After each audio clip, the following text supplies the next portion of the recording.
नमस्कार दर्शक बंधु आपण को आम चैनल को स्वागत। पवित्र इंदु पूर्णिमा बा भाद्रव पूर्णिमा उपलक्षे आपण को अनेक अनेक शुभेच्छा और शुभकामना।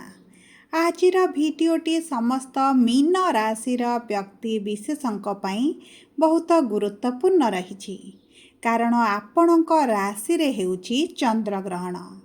देखंतु एही सेप्टेम्बर मास 7 तारिख रविवार दिन पड़ुछि इंदु पूर्णिमा एवं सही दिन हेउछि सबुठारु बड़ एवं दीर्घतम चंद्रग्रहण जहाँ दीर्घ 182 वर्ष परे एही भली संजोगरे हेबाकु जाउछि एवं एहार प्रभाव 12टी जाक राशि उपरे रहिबो किंतु 4टी राशि उपरे शुभ प्रभाव रहिबो एवं 8टी राशि उपरे अशुभ प्रभाव पड़िबो।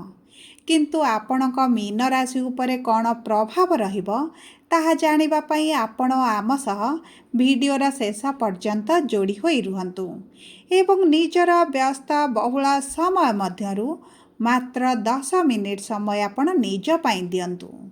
देखंतु दर्शक बंधु आपणक मीन राशि रे शनि 7.5 चलिछि एवं चंद्र रहिछंती आपणक मीन राशि रे एवं शनि मध्य एही चंद्र ग्रहण समय रे बक्री रहिछंती तेणु करी एही ग्रहण आपणक जीवन रे बहुत बड़ प्रभाव पकाइबो। तेबे विलंब नकरी आसंतु कार्यक्रमटी को आगको बढ़ाइबा एवं जानिबा आपणक राशि सेही भाग्यशाली राशि मानक मध्यरु गोटिए राशि जहा उपरे शुभ प्रभाव पड़िबो ना सेही 8टी राशि मानक मध्यरु गोटिए राशि जो राशि रे अशुभ प्रभाव पड़िबो। किंतु भिडियोटी को आरंभ करने पूर्वर जदि आपणकर भी मीन राशि होइथाए एवं आपण भी ईश्वर को आंतरिक भक्ति एवं विश्वास करती तेबे भिडियोटी को लाइक करंतु एवं कमेंट बॉक्स रे जय जगन्नाथ जय माँ लक्ष्मी अवश्य लिखि दियंतु। ता सहित आपणक मनरे जहाँ भी प्रश्न रही जहाँ भी द्वंद्व रही आपण कमेंट बॉक्स रे लिखि जणांतु आमे आपणक प्रश्नर उत्तर देबा पई यथा संभव प्रयास करिबु। देखंतु विलंब हेले मध्य आपणक प्रश्नर आमे निश्चित उत्तर देबु। ता सहित दर्शक बंधु आम सह जोगाजोग करिबा पई वीडियोर मध्य भाग रे एक व्हाट्सएप नंबर टिए दिया जाइछि जो नंबर साहाय्य आपण आम सह जोगाजोग करी निजर नूतन कुंडली प्रस्तुत करि परिबे कुंडली विश्लेषण कराई परिबे किंबा आपणकर चाकरी विवाह व्यवसाय प्रेम संपर्क शिक्षा स्वास्थ्य को नहीं किछि समस्या रही ताहार सहजरे समाधान करिपारिबे। सेतिपई आपण आम सह जोड़ी होई रुहंतु एवं व्हाट्सएप नंबर माध्यम रे आम सह जोगाजोग करंतु। एबे आसंतु कार्यक्रमटी को आगको बढ़ाइबा एवं जानिबा आपणक मीन राशि रे किभଳି प्रभाव रहुची चंद्र ग्रहणर। किंतु ता पूर्वर जानिबा एही चंद्र ग्रहण दिन आपणक राशि रे नवग्रहंकर स्थितिटी किभଳି रहिबो। देखंतु आपणकर प्रथम गृह रे बा आपणक राशि रे शनि विराजमान होइछंती ता सहित गुरु आपणक चतुर्थ गृह रे पंचम गृह रे शुक्र षष्ठ गृह रे सूर्य केतु एवं बुध सप्तम गृह रे मंगल एवं द्वादश गृह रे राहु विराजमान करिछंती जहा फल रे सेही गृह गुड़िकरे सेमानकर प्रभाव अधिक रहिबो। तेबे सर्वप्रथमे आसंतु जानिबा आपणक स्वास्थ्य किभଳି रहिबो। देखंतु आपणकर स्वास्थ्य कुंडलीर प्रथम गृहरु जणा पड़े ता सहित आपणक षष्ठ गृह मध्य आपणक स्वास्थ्य विषय सूचना देइथाय। तेबे देखंतु शनि जेतेबेले आपणक प्रथम गृह रे अछंती एवं एही समय रे चंद्र ग्रहण हेउची तेणु करी आपणकर स्वास्थ्य रे निश्चित भाव रे प्रभाव पड़िबो। विशेष भाव रे आपणक मानसिक स्वास्थ्य सहित आपणकर रक्तजनित समस्याटी बढ़ी जिवो। आपणकर जदि पूर्वरु रक्तजनित समस्या किछि रहितला ताहा पुनर्बार बाहरी पारे किंबा आपणकर नूतन कौनसी ब्लड रिलेटेड समस्या देखा देई पारे।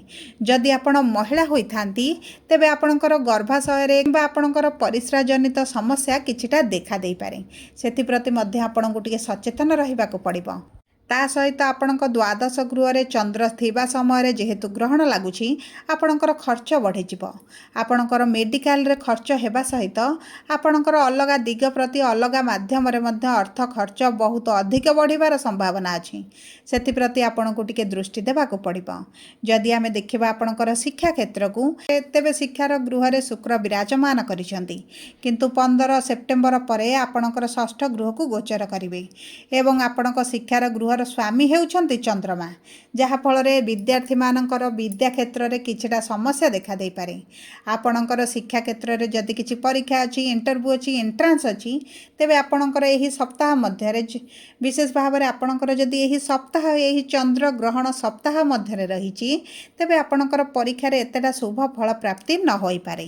ତା ସହିତ ଦେଖନ୍ତୁ ଆପଣଙ୍କର ରାଶିର ସ୍ୱାମୀ ଯେହେତୁ କେନ୍ଦ୍ରରେ ଅଛନ୍ତି, ଆପଣ ଯଦି ଏହି ସମୟ ମଧ୍ୟରେ ସରକାରୀ ଚାକିରିର ଯୋଜନାରେ ଅଛନ୍ତି, ପରୀକ୍ଷା ଦେଉଛନ୍ତି, ଇଣ୍ଟରଭ୍ୟୁ ଦେଉଛନ୍ତି, ଏଣ୍ଟ୍ରାନ୍ସ ଦେଉଛନ୍ତି, ତେବେ ଆପଣଙ୍କର ଚାକିରି ହେବାର ସମ୍ଭାବନା ଦେଖାଯାଉଛି। କିନ୍ତୁ ଆପଣଙ୍କର ସେପ୍ଟେମ୍ବର 15 ତାରିଖ ପରଠାରୁ ରହିବ। ଦେଖନ୍ତୁ ତା ପୂର୍ବରୁ ଯଦି ଆପଣଙ୍କର ପରୀକ୍ଷା ଅଛି, ଆପଣ କିଛିଟା ସମସ୍ୟାର ସମ୍ମୁଖୀନ ହୋଇପାରନ୍ତି। କିନ୍ତୁ ସବୁ ପରେ ଦେଖନ୍ତୁ ଆପଣଙ୍କ କୁଣ୍ଡଳୀରେ ଯଦି ସରକାରୀ ଚାକିରିର ଯୋଗ ଥିବ, ତେବେ ଆପଣଙ୍କର ନିଶ୍ଚିତ ହେବ। ଯଦି ଯୋଗ ନଥିବ, ତେବେ ଆପଣ ନିରାଶତାର ସମ୍ମୁଖୀନ ହେବେ। ତେଣୁକରି ଆପଣ ସର୍ବପ୍ରଥମେ ନିଜ କୁଣ୍ଡଳୀର ବିଶ୍ଳେଷଣ କରାନ୍ତୁ ଏବଂ ଜାଣନ୍ତୁ ସରକାରୀ ଚାକିରିର ଯୋଗ ବନୁଛି ବା ବନୁନାହିଁ। ତାପରେ ଆପଣ ନିଜ କ୍ୟାରିୟରରେ ଆଗକୁ ଗତି କରନ୍ତୁ। ଯଦି ଆମେ ଦେଖିବା ଆପଣଙ୍କର ପ୍ରେମ ସମ୍ପର୍କକୁ, ତେବେ ପ୍ରେମ ସମ୍ପର୍କରେ ନିକଟତରତା ବଢ଼ିବ। ଉଭୟଙ୍କ ମଧ୍ୟରେ ପ୍ରେମ ରୋମାନ୍ସର ବୃଦ୍ଧି ଘଟିବ। ଆପଣଙ୍କର ସାଥୀଙ୍କ ସହିତ ଆପଣ ଦୂରଯାତ୍ରା ମଧ୍ୟ କରିପାରନ୍ତି। କୌଣସି ସ୍ଥାନକୁ ବୁଲିବାକୁ ଯାଇପାରନ୍ତି। ମନୋରଞ୍ଜନ ଧାର୍ମିକ କାର୍ଯ୍ୟକ୍ରମରେ ମଧ୍ୟ ଯୋଗ ଦେଇପାରନ୍ତି।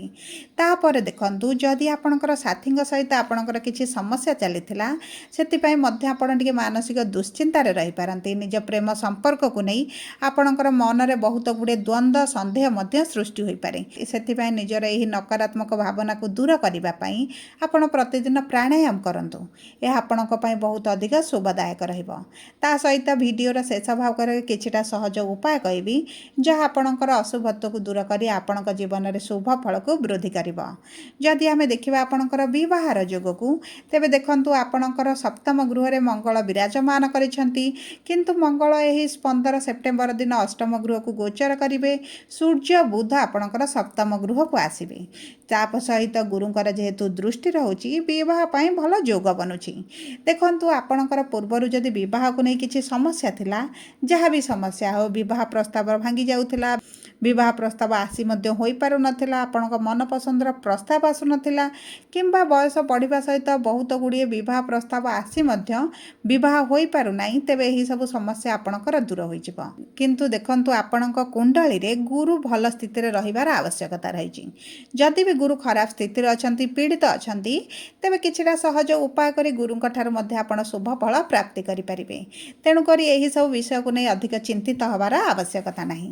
ଯଦି ଆମେ ଦେଖିବା ଆପଣଙ୍କର ବୈବାହିକ ସମ୍ପର୍କକୁ, ତେବେ ବୈବାହିକ ସମ୍ପର୍କରେ ଯେଉଁ ଆପଣଙ୍କ ସାଥୀଙ୍କର ଜିଦି ରାଗ ସ୍ୱଭାବ ରହୁଥିଲା, ତାହା ଦୂର ହୋଇଯିବ।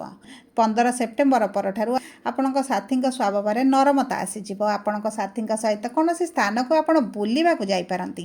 ଏକତ୍ର ସମୟ ଅତିବାହିତ କରିବେ ଏବଂ ଆପଣଙ୍କ ଉଭୟଙ୍କ ମଧ୍ୟରେ ପ୍ରେମ ରୋମାନ୍ସର ବୃଦ୍ଧି ଘଟିବ। ପରିବାରରେ କିଛି ଏଭଳି ଘଟଣା ଘଟିପାରେ, ଯେଉଁ ଘଟଣାରେ ଆପଣଙ୍କ ପରିବାର ଲୋକ ଆପଣଙ୍କ ସ୍ନେହ ପ୍ରେମ ବୃଦ୍ଧି ଘଟିବ ଏବଂ ଆପଣଙ୍କ ପ୍ରତି ଆଦର ସ୍ନେହ ଭଲ ପାଇବା ବଢ଼ିଯିବ। ବିଶେଷ ଭାବରେ ଆପଣଙ୍କ ସାଥୀଙ୍କର ଆପଣଙ୍କ ପ୍ରତି ବଢ଼ିଯିବ। ଏହା ମଧ୍ୟ ଆପଣଙ୍କ ସମ୍ପର୍କକୁ ବହୁତ ଅଧିକ ମଜବୁତ କରିବ। ଯଦି ଆମେ ଆପଣଙ୍କ କର୍ମକ୍ଷେତ୍ରକୁ ଦେଖିବା, ତେବେ କର୍ମର ଗୃହର ସ୍ୱାମୀ ଆପଣଙ୍କ ଚତୁର୍ଥ ଗୃହରେ ଉଚ୍ଚ ସ୍ଥିତିରେ ଅଛନ୍ତି। ତେଣୁକରି ଦେଖନ୍ତୁ ଗୁରୁଙ୍କର ଉଚ୍ଚ ଫଳ ଆପଣଙ୍କ କର୍ମକ୍ଷେତ୍ରରେ ପ୍ରାପ୍ତି ହେବ। ଯଦି ଆପଣ ଚାକିରିର ସନ୍ଧାନରେ ଅଛନ୍ତି, ତେବେ ଆପଣଙ୍କର ଚାକିରି ନିଶ୍ଚିତ ଭାବରେ ହୋଇଯିବ। ଯଦି ଆପଣ ପୂର୍ବରୁ ଚାକିରି କରୁଛନ୍ତି, ତେବେ ଆପଣଙ୍କର କେହି ଗୁରୁତୁଲ୍ୟ ବ୍ୟକ୍ତିମାନେ ଆପଣଙ୍କ ଚାକିରିରେ ସହାୟତା ପ୍ରଦାନ କରିବେ। ଆପଣଙ୍କର କୌଣସି କାର୍ଯ୍ୟ ଯଦି ଫସି ରହିଥିଲା, ତାହା ମଧ୍ୟ ଆପଣଙ୍କର ସମାଧାନ ହୋଇଯିବ। ଆପଣଙ୍କ ଶତ୍ରୁମାନେ ନାଶ ଯିବେ ଏବଂ ଆପଣଙ୍କ କର୍ମକ୍ଷେତ୍ରରେ ମାନ ସମ୍ମାନ ବୃଦ୍ଧି ହେବ। ବିଶେଷ ଭାବରେ ଆପଣଙ୍କର ଇନକମ୍ ବଢ଼ିବାର ମଧ୍ୟ ସମ୍ଭାବନା ଅଛି। କିନ୍ତୁ ଇନକମ୍ ବଢ଼ିବା ସହିତ ମଧ୍ୟ ଆପଣଙ୍କର ଆର୍ଥିକ କ୍ଷତି ହେବାର ମଧ୍ୟ ବହୁତ ଅଧିକ ସମ୍ଭାବନାଟି ଦେଖାଯାଉଛି। କାରଣ ଆପଣଙ୍କ ଦ୍ୱାଦଶ ଗୃହରେ ଚନ୍ଦ୍ରମାଙ୍କ ଦେହରେ ଲାଗୁଛି ଗ୍ରହଣ। ତେଣୁକରି ଆପଣଙ୍କର ଖର୍ଚ୍ଚ ନିଶ୍ଚିତ ଭାବରେ ବୃଦ୍ଧି ହେବ। ସେଥିପ୍ରତି ଆପଣ ଟିକେ ସଚେତନ ରୁହନ୍ତୁ। ତା ସହିତ ଦେଖନ୍ତୁ ଯଦି ଆପଣ ବ୍ୟବସାୟ କରୁଛନ୍ତି, ବ୍ୟବସାୟରେ ଇନକମ୍ ବଢ଼ିବ। ଆପଣଙ୍କର ଇନକମ୍ରେ ପୂର୍ବରୁ ଯେଉଁ ମାନ୍ଦା ପରିସ୍ଥିତି ଚାଲିଥିଲା ସେଥିରେ ଉନ୍ନତି ଘଟିବ। କାରଣ ଆପଣଙ୍କ ଭାଗ୍ୟର ସ୍ୱାମୀ ମଙ୍ଗଳ ଅଷ୍ଟମ ଗୃହକୁ ଗୋଚର କରିଛନ୍ତି ଏବଂ ଅକ୍ଟୋବର ମାସରେ ଆପଣଙ୍କ ଭାଗ୍ୟର ଗୃହକୁ ଗୋଚର କରିବେ, ଯାହାଫଳରେ ଆପଣଙ୍କ ଭାଗ୍ୟ ସାଥ ଦେବା ଆରମ୍ଭ କରିବ। ଏହି ସମୟ ମଧ୍ୟରେ ଯଦି ଆପଣଙ୍କର କିଛି ସମସ୍ୟା ଚାଲିଛି ତାହା ଧୀରେ ଧୀରେ ଦୂର ହୋଇଯିବ। ସବୁ ପରେ ଦେଖନ୍ତୁ, ଯଦି ଆପଣଙ୍କର ମୀନ ରାଶି, ତେବେ ଆପଣ ପ୍ରତିଦିନ ଶନିଙ୍କର ବୀଜ ମନ୍ତ୍ର ଜପ କରନ୍ତୁ, କାରଣ ଆପଣଙ୍କର ଶନିଙ୍କର 7.5 ଚାଲିଛି। ତା ସହିତ ଆପଣ ଗୁରୁଙ୍କର ମଧ୍ୟ ବୀଜ ମନ୍ତ୍ର ଜପନ୍ତୁ, ଯେହେତୁ ଆପଣଙ୍କର ରାଶିର ସ୍ୱାମୀ। ଏବଂ ଚେଷ୍ଟା କରନ୍ତୁ କିଛି ଗାଈଙ୍କୁ ଖାଦ୍ୟ ଦିଅନ୍ତୁ, କାରଣ ଏହା ଆପଣଙ୍କର ଅଶୁଭତ୍ୱକୁ ଦୂର କରି ଶୁଭ ଫଳ ପ୍ରଦାନ କରିବାରେ ସହାୟକ ହେବ। ଯଦି ଆପଣଙ୍କର ମୀନ ରାଶି ହୋଇଥାଏ, ଭିଡ଼ିଓଟି କିଭଳି ଲାଗିଲା କମେଣ୍ଟ ବକ୍ସରେ ଲେଖି ଜଣାନ୍ତୁ। ଯଦି ଆପଣଙ୍କ ପ୍ରିୟଜନଙ୍କର ମୀନ ରାଶି ହୋଇଥାଏ, ଭିଡ଼ିଓଟି ତାଙ୍କ ସହ ସେୟାର କରନ୍ତୁ। ଯଦି ପ୍ରଥମ ଥର ଆମ ଚ୍ୟାନେଲକୁ ଆସିଛନ୍ତି, ଚ୍ୟାନେଲଟିକୁ ସବସ୍କ୍ରାଇବ୍ କରନ୍ତୁ। ପାଖରେ ଥିବା ବେଲ୍ ଆଇକନକୁ ପ୍ରେସ୍ କରନ୍ତୁ। ଧନ୍ୟବାଦ।